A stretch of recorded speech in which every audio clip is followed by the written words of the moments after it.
Breaking news: debates over border security and the Internal Revenue Service have halted military assistance to Ukraine and Israel. To help Israel and Ukraine, two important U.S. allies, which lawmakers say are in dire need of assistance, Congress is trying to pass a foreign aid package before the year ends. There are only 3 weeks left on the legislative calendar, so how members craft a bipartisan deal is anyone's guess. House and Senate leaders have disagreed on how to proceed with President Joe Biden's emergency request for foreign aid, despite the fact that the Hill was engulfed in a sense of urgency after the terrorist attack on Israel by Hamas in early October and that Ukraine has long enjoyed bipartisan support. It appears that there will be no resolution in sight as the two chambers continue to bicker over topics such as immigration reform, the funding sources for the requested aid, and Israel's war in Gaza. These are very tough and delicate negotiations, stated Representative Mario Diaz-Balart, Republican Florida, a senior member on the House Appropriations Committee, speaking to reporters last Wednesday prior to the House's Thanksgiving break. While acknowledging bipartisan support for portions of Biden's request, Diaz-Balart cautioned that the devil's in the details. Conflict between the IRS and Israel funding.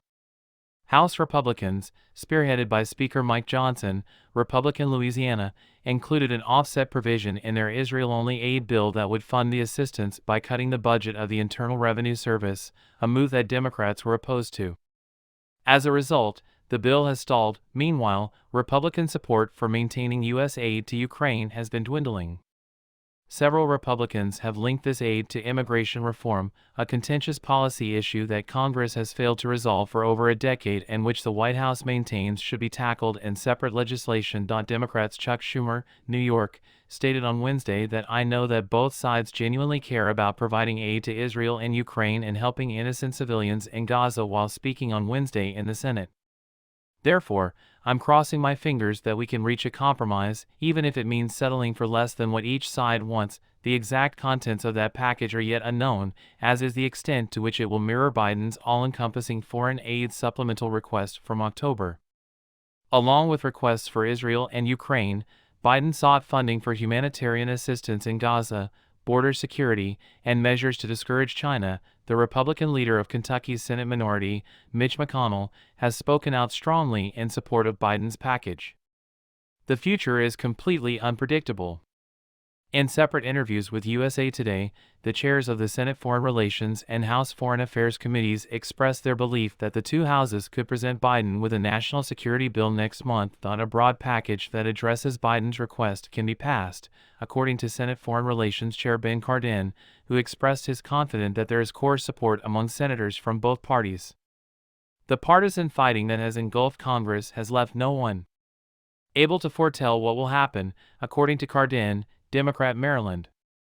During a recent dinner, House Foreign Affairs Committee Chair and Republican from Texas, Representative Michael McCaul, reassured the ambassador of Ukraine that it will happen. McCaul went on to tell USA Today that there's enough bipartisan support for a comprehensive package. Guess who's getting cut? According to the Republican lawmaker, a significant number of GOP conference members continue to back aid for Ukraine. Furthermore, the majority of senators, including McConnell, do. That is why I believe it will come to pass. Nothing is more pressing than these matters. It is unclear, however, how Congress will ultimately approve a package. Even though the Democratic-controlled Senate has absolutely no chance of passing the House's Israel funding bill, Republicans in the House are adamant that military aid to Israel must be offset in some way. However, it is uncertain what, if any, cuts Democrats are willing to accept. During a press conference on Monday, Arch-conservative House Freedom Caucus member Representative Chip Roy, Republican Texas, accused Senate Democrats of choosing the IRS over Israel and said, "The Senate can come up with their alternate pay for." Socialist Bernie Sanders promotes Israel.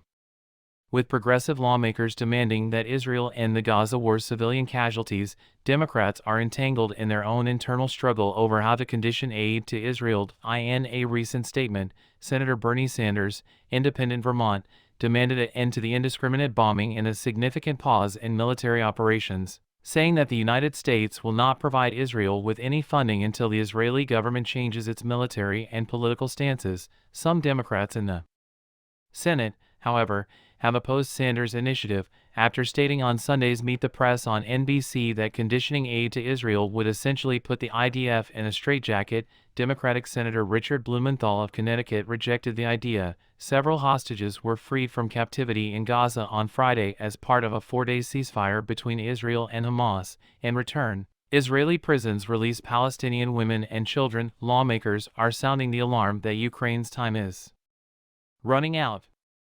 Aid to the country is also on hold, and even though Russia's invasion of Ukraine has been going on for 21 months, Republicans in Congress are showing signs of gradually losing their unwavering support for their European ally. A number of lawmakers have voiced concerns that, without immediate American assistance, Ukraine will soon run out of ammunition. Within the context of the Israel and Ukraine packages, McCall stated, "We can't play political games with this," as reported by USA Today. The United States government must act in response to these serious dangers, and there is no separation between them. On Monday, the Biden administration announced $100 million in military assistance, and Defense Secretary Lloyd Austin made an unexpected visit to Kyiv.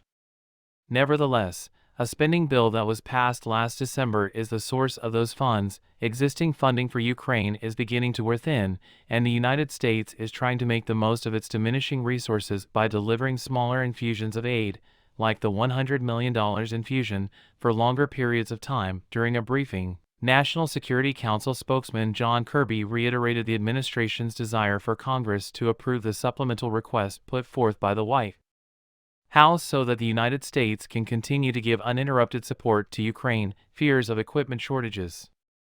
The time the Pentagon has to decide between arming Ukraine and reducing the readiness of U.S. forces is rapidly running out as the runway becomes shorter. Pentagon spokesman Army Major Charlie Dietz said that President Biden can use the remaining $4.8 billion in previously authorized funds to supply Ukraine with weaponry and ammunition. The Pentagon, however, may withhold part of those monies while it assesses its own military requirements. The Defense Department has only $1.1 billion remaining in its spending authority to replace the equipment it is sending to Ukraine from current stockpiles, according to a National Security Council spokesperson who spoke with USA Today. With the president's present budget request hanging in the balance, the Biden administration risks running out of money to replace the weaponry it has already sent to Ukraine, even though Congress has approved sending more of them. U.S. wartime assistance aid to Kyiv has reached $43 billion, giving Ukraine help in exchange for safer borders.